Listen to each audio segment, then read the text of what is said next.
नमस्कार, मैं हूं आपके साथ इश्तियाक अहमद और आप देख रहे हैं न्यूज। रुक करेंगे देश और दुनिया की तमाम खबरों की तरफ। देश में एक बार फिर दो समुदायों के बीच हिंसा की घटना हुई है और इस बार घटना राजधानी दिल्ली में हुई। और कल हनुमान जयंती का मौका था और दिल्ली में कई जगहों पर जुलूस और शोभा यात्रा निकाली गई। और इस बीच उत्तर पश्चिमी दिल्ली के जहांगीरपुरी में दो समुदायों के लोग आमने सामने आ गए, जिससे भारी हंगामा हो गया और वहीं फिर पत्थरबाजी भी चले। और ये पूरी घटना करीब शाम 5 बजे से 5:30 बजे से बीच में घटी है। और तब हनुमान जयंती की शोभा यात्रा जहांगीरपुरी के कुशल सिनेमा के पास से गुजर रही थी और उसी समय शोभा यात्रा पर पथराव शुरू हो गया और सड़कों पर काफी दूर से पत्थर फेंके जा रहे थे। और वही मिली जानकारी के अनुसार इस हिंसा के दौरान उपद्रवियों ने कई गाड़ियों को भी नुकसान पहुंचाया और कई गाड़ियों के शीशे तोड़ दिए गए और वहीं कई गाड़ियों को आग के हवाले कर दिया गया। और जब गाड़ियां जलाई गई और लोग सड़कों पर इधर उधर भागते दिखे तो बवाल बढ़ने के बाद पुलिस के जवान भी सड़कों पर उतर आए और वहीं पुलिस ने हालात को काबू करने के लिए लोगों को एक जगह पर जमा कर आगे बढ़ने से रोक दिया। और वहीं पत्थरबाजी करने वाली भीड़ के हाथों में डंडे और तलवार तक देखे गए। और दिल्ली पुलिस के मुताबिक इस हिंसा में कुल 7 लोग घायल हुए, जिनमें 6 पुलिसकर्मी और एक आम नागरिक शामिल है। और वहीं दिल्ली पुलिस के एक एसआई को गोली भी लगी है, जिनका नाम मेघलाल बताया गया। और वहीं घायलों को दिल्ली के भीमराव अस्पताल में भर्ती करवाया गया। वहीं फिलहाल हिंसा के बाद जहांगीरपुर में शांति कायम करने के लिए सड़कों पर भारी संख्या में पुलिस बल को तैनात कर दिया गया। और वहीं आरएएफ के जवान भी सड़कों पर उतर गए और इस पूरे इलाके को छावनी में तब्दील कर दिया गया। और वहीं लोगों से अपने घरों की भीतर रहने की अपील की जा रही है।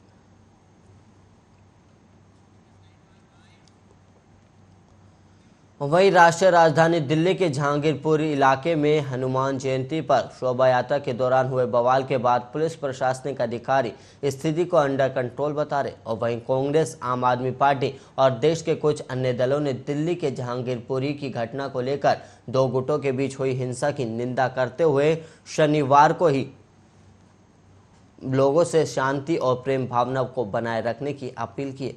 दरअसल उत्तर पश्चिमी दिल्ली के जहांगीरपुर इलाके में शनिवार को हनुमान जयंती पर निकाले गए जुलूस में पथराव के बाद हिंसा भड़क गई, जिसमें कई पुलिसकर्मी घायल हो गए और ये जानकारी प्रशासनिक अधिकारियों ने भी दी।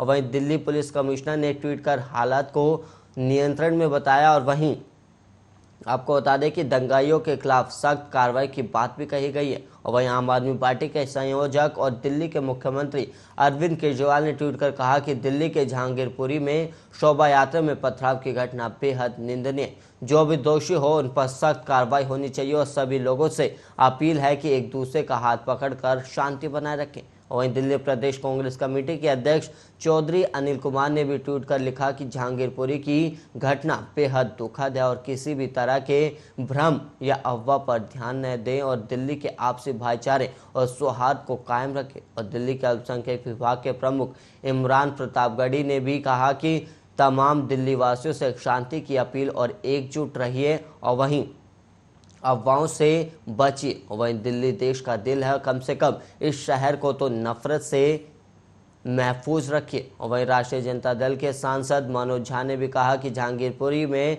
सामाजिक ताने बाने को भी नुकसान पहुंचाने की कोशिश की गई है और केंद्र सरकार से विनती है कि उपद्रव्य और हेट स्पीच देने वालों को चिन्हित कर कार्रवाई करे और बिना नफा नुकसान की विवेचना के। और दिल्ली सरकार अपने सभी विधायक को अति शीघ्र शांति बहाली में फौरन उतार दे।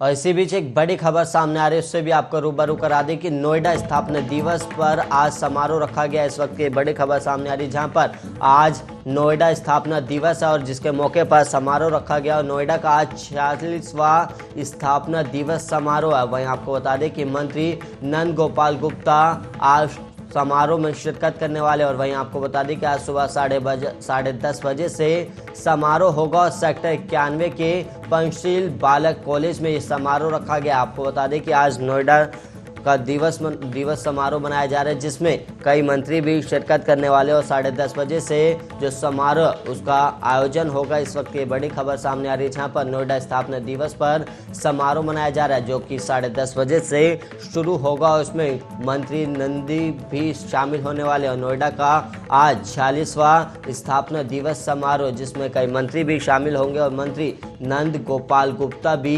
समारोह में शिरकत करने वाले हैं।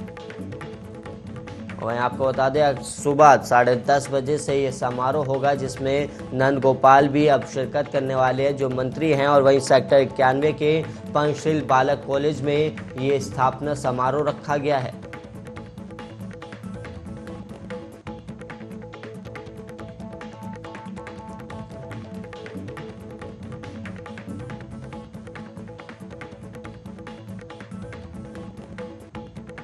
और वहीं उत्तरी पश्चिमी दिल्ली के कुछ हिस्सों में शनिवार की शाम हुई सांप्रदायिक हिंसा के बाद यूपी के गौतम बुद्ध नगर जिले की पुलिस हाई अलर्ट पर है और उसने गश्त भी बढ़ा दी। और वहीं पुलिस के अधिकारियों ने बताया कि आयुक्त आलोक सिंह के निर्देश पर नोएडा, सेंट्रल नोएडा और ग्रेटर नोएडा तीनों पुलिस जोन में गश्त भी बढ़ा दी गई है। और उन्होंने बताया कि भीड़भाड़ वाले क्षेत्रों, बाजारों, शॉपिंग मॉल के पास, मेट्रो स्टेशन और मिश्रित आबादी वाले इलाकों में गश्त बढ़ा दी गई है। और वहीं वरिष्ठ अधिकारी ने बताया कि गश्त की निगरानी कर रहे हैं और वहीं कानून व्यवस्था की स्थिति पर लगातार नजर बनाए हुए हैं।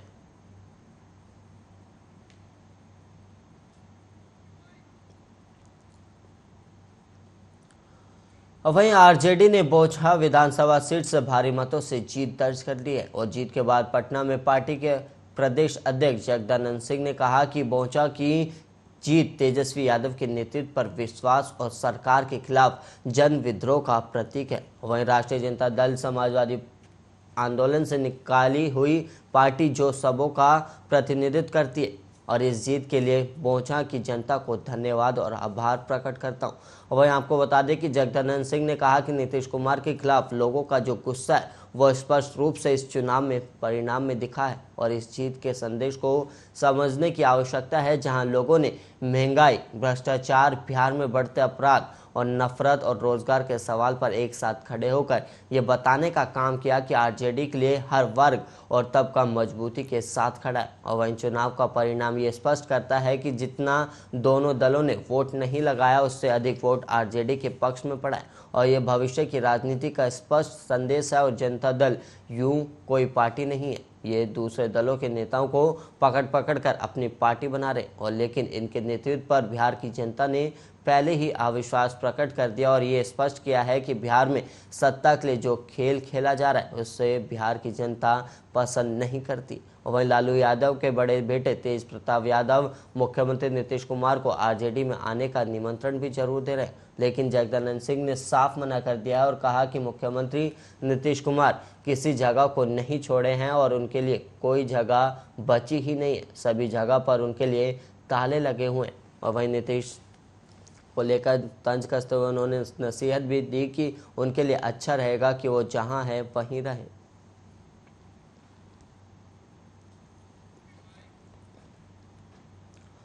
और वहीं पश्चिम बंगाल में आसनसोल लोकसभा सीट और बालीगंज में विधानसभा के जो उपचुनाव हुए थे उसको लेकर जो रिजल्ट सामने आया उसको लेकर भी अब टीएमसी ने बाजी मार दी है। और वहीं आपको बता दें कि आसनसोल लोकसभा सीट पर टीएमसी के उम्मीदवार शत्रुघ्न सिन्हा ने करीब 3,75,000 वोटों से जीत गए। और वहीं बालीगंज से बाबुल सुप्रियो ने जीत हासिल कर ली। और वहीं टीएमसी के शानदार जीत पर पार्टी प्रमुख और मुख्यमंत्री ममता बनर्जी ने खुशी भी जाहिर करते हुए मतदाताओं का धन्यवाद किया। और वहीं आपको बता दें कि ममता ने ट्वीट कर कहा कि मैं HITC पार्टी के उम्मीदवारों को ये निर्णायक जनादेश के लिए आसनसोल संसदीय क्षेत्र और बालीगंज विधानसभा क्षेत्र के लिए मतदाताओं को तहे दिल से धन्यवाद देती हूँ। और उन्होंने आगे कहा कि हम इसे अपने माटी मानुष संगठन के लिए अपने लोगों का हार्दिक शुभो नववर्षों उपहार मानते हैं और हम पर फिर से भरोसा करने के लिए मतदाताओं का बहुत शुक्रिया और उन्हें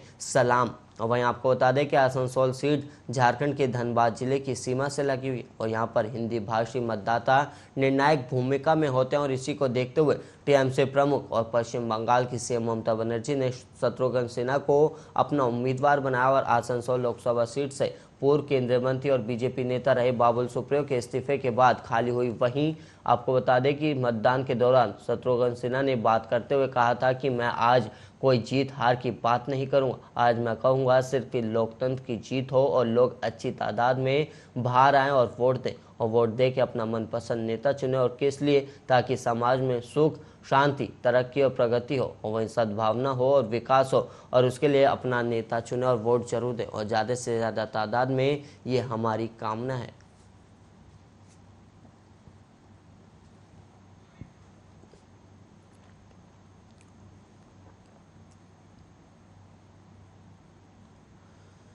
पंजाब में भगवत मान सरकार के कार्यकाल का 1 महीना पूरा हो गया, और वहीं इसी के साथ मान सरकार ने प्रदेशवासियों को एक बड़ा तोहफा देते हुए आपको बता दें कि 1 जुलाई से घरों के लिए 300 यूनिट बिजली फ्री देने की घोषणा भी कर दी। और वहीं सीएम भगवत मान ने ये भी स्पष्ट कर दिया है कि किसे और कितनी बिजली मुफ्त दी जाएगी। दरअसल मुख्यमंत्री मान ने शनिवार को कहा कि जुलाई 2022 से पंजाब के सभी परिवार वालों को 300 यूनिट प्रति महीने बिजली मुफ्त मिलेगी। और वहीं बीसी, बीपीएस, स्वतंत्रता सेनानी परिवारों को पहले 200 यूनिट मुफ्त बिजली मिलती थी, और अब उन्हें भी अब 300 यूनिट मुफ्त बिजली मिलेगी। और इसके अलावा आपको बता दें कि सीएम भगवत मान ने आगे कहा कि ऐसे परिवार जो 2 महीने में 600 यूनिट से अधिक बिजली की खपत करते हैं, जैसे 640 यूनिट, तो उन्हें केवल 40 से 45 यूनिट का ही भुगतान करना होगा, यानी 640 यूनिट के बिजली बिल का भुगतान अब नहीं करना होगा। और इतना ही नहीं, मुख्यमंत्री मान ने प्रदेशवासियों को एक और तोहफा देते हुए कहा कि पंजाब सरकार ने 2 किलोवाट तक बिजली लोड करने वाले परिवारों के 31 दिसंबर 2021 तक के पुराने बिजली बिलों को माफ कर दिया। और गौरतलब है कि पंजाब विधानसभा चुनाव से पहले आम आदमी पार्टी द्वारा किए गए प्रमुख वादों में से एक वादा हर घर को 300 यूनिट तक मुफ्त बिजली देना भी था, जिसे मान सरकार ने सत्ता पर काबिज होने के बाद पूरा कर दिया है।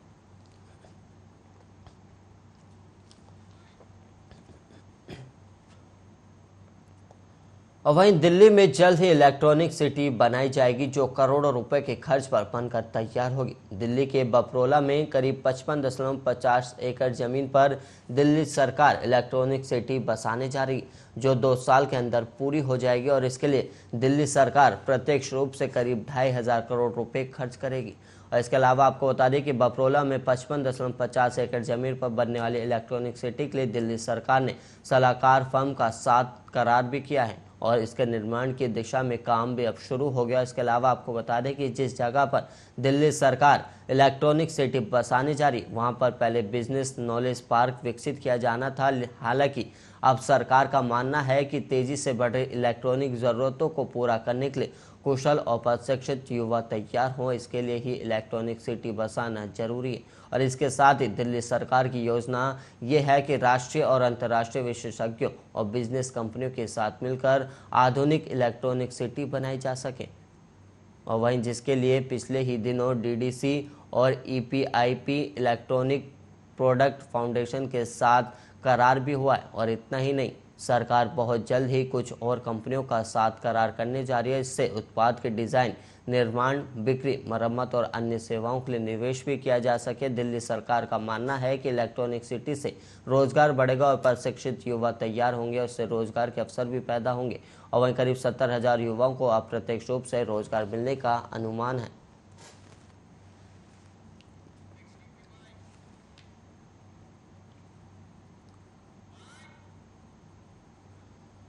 वहीं पाकिस्तान के पंजाब प्रांत की विधानसभा शनिवार को उस वक्त जंग का अखाड़ा बन गई जब इमरान खान की पार्टी पीटीआई के नेताओं ने डिप्टी स्पीकर पर हमला कर दिया। और वहीं पीटीआई नेताओं के हमले में डिप्टी स्पीकर दोस्त मोहम्मद मजरी को चोटें आई हैं।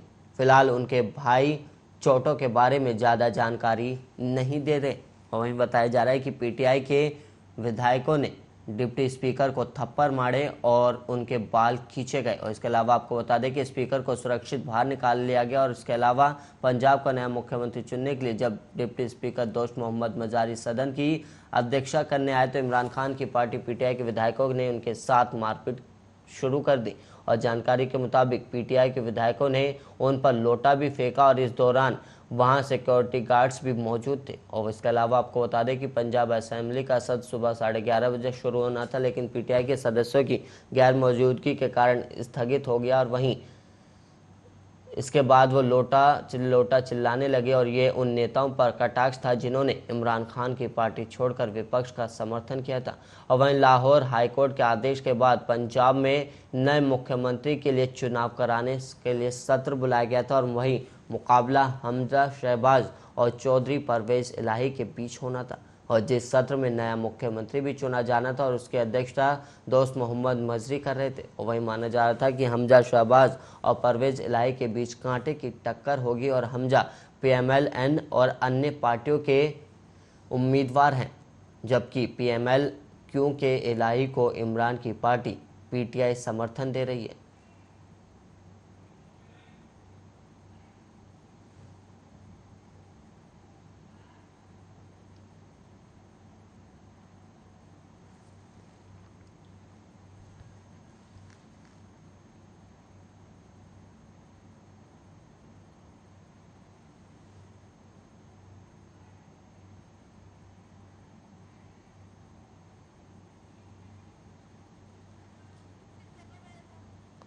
आपको बता दें कि पंजाब विधानसभा को लेकर डिप्टी स्पीकर को थप्पड़ मारे गए और वहीं आपको बता दें कि इमरान की पार्टी के विधायकों ने पंजाब विधानसभा में ये हमला किया, जहां पर नए डिप्टी सीएम को थप्पड़ मारे गए हैं। और वहीं आपको बता दें कि विधानसभा में डिप्टी स्पीकर को थप्पड़ मारने के बाद वहां की जो कार्रवाई थी वो स्थगित हो गई और वहीं पंजाब विधानसभा में डिप्टी स्पीकर को जब थप्पड़ पड़े उसके बाद जो कार्रवाई थी वो स्थगित हो गई और सुबह 11:30 बजे ये कार्रवाई शुरू होनी थी, लेकिन विपक्ष के ना होने के बाद ये कार्रवाई स्थगित कर दी गई। और वहीं इसके अलावा आपको बता दें कि नए मुख्यमंत्री को लेकर ये बैठक बुलाई गई थी, जिसके बाद ये बवाल हुआ। और वहीं आपको बता दें कि जब डिप्टी स्पीकर को थप्पड़ मारा गया, जब वहां पर सिक्योरिटी गार्ड्स भी मौजूद थे, जिसके बाद हमला करने के बाद सिक्योरिटी गार्ड की मौजूदगी में उन्हें बाहर निकाला गया। इसके अलावा दो पार्टी के नेताओं के बीच काफ़ी टक्कर मानी जा रही थी, जिसके बाद ये बवाल हुआ। और वहीं आपको बता दें कि पंजाब विधानसभा में डिप्टी स्पीकर को थप्पड़ मारा गया और इमरान की पार्टी के विधायकों ने पंजाब विधानसभा में ये हमला किया है।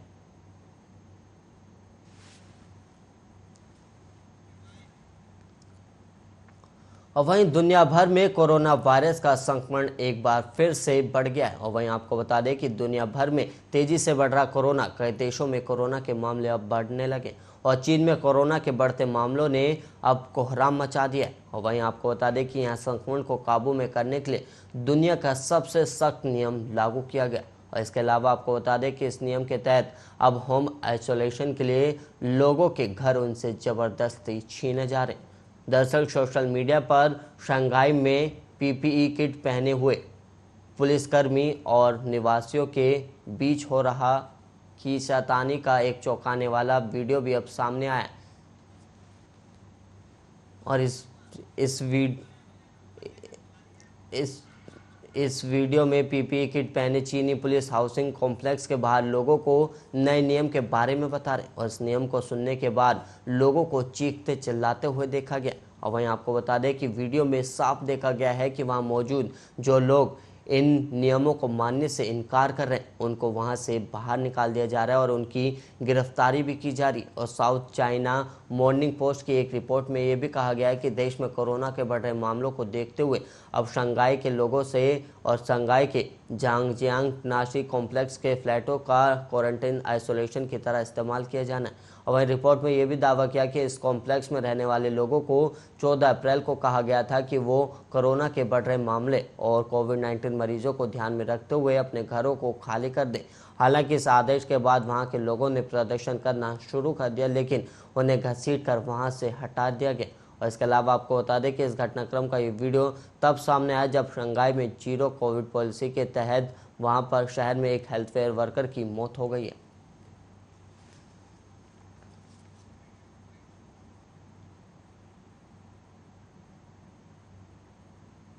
और इसी के साथ इस बुलेटिन में इतना ही। देश और दुनिया की तमाम खबरों के लिए आप बने रहिए आर्या न्यूज़ के साथ।